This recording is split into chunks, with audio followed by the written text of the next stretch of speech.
Good morning. We are here in the garden once again with another object lesson for today. This lesson is short and simple. Today we're just going to be looking at two trees. This is our blueberry tree bush. One blueberry here, as you can see, another one here, and a few there. And the beautiful thing is that, as you can see, they started actually turning blue.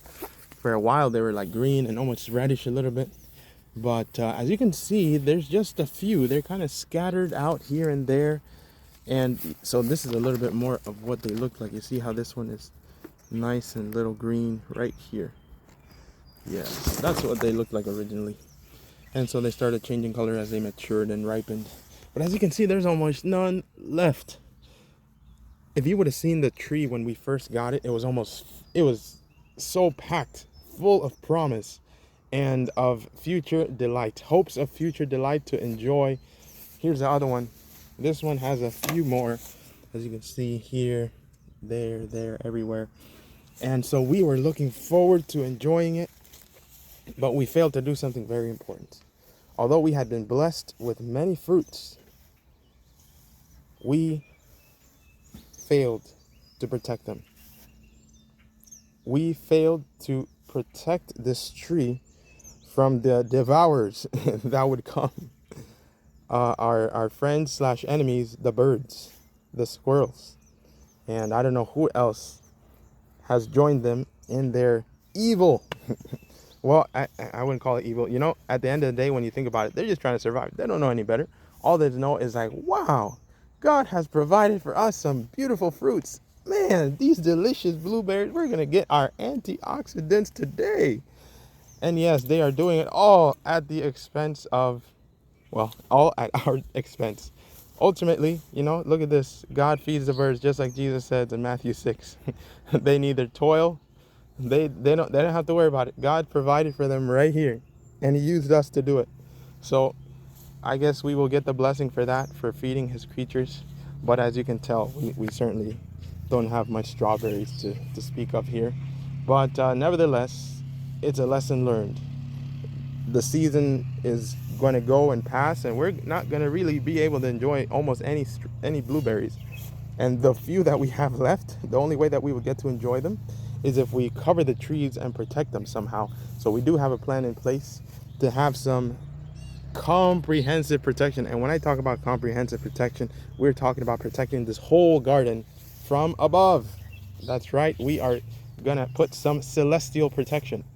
And by celestial, not so much in the heavens, but right above, the area where the window is. I was talking over it with my wife, and so we're planning on putting, like, running up maybe a 2x6 all across, or maybe a 2x4 all across the top here.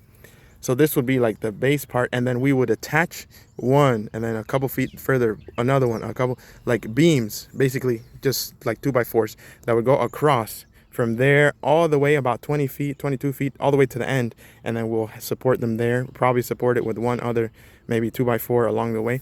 So we will run those beams all across the garden and then cover it with some netting. We were thinking of that black window mesh, but that would not allow the rain to go through properly, or the sun. And so we definitely need the rain and the sun here in the garden, as you can tell. So we found another solution, which is a special netting, a plastic netting. It's a bit more expensive, but it's certainly worth the price.